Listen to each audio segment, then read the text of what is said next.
Kristārung bol tu song song te ma se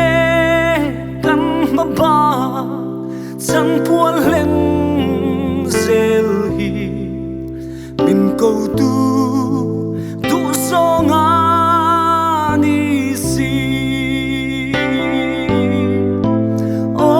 har kati mange parong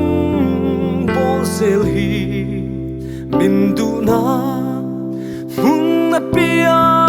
na kalsel hi eng tim nge kati ang le lal rong bol tu kan si harsat na nuai ding ngam turin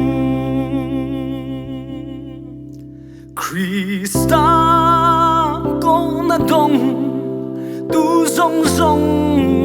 te hian em tin nghe kan san sel don le har sa na tok lo rong bo tu om mo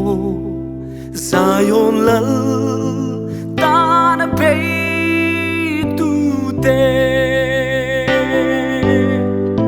o har kati mange lal parong bosel hi bindu na mung na piang kalsel hi eng tin nge kati ang le lal rong bol tu kan si harsat na nuai ding ngam turin Krista sipai rua ikal zelang kan mabak len turatam si zol man kan nilo muang thei na nua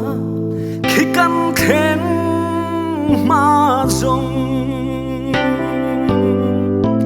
o har kati mange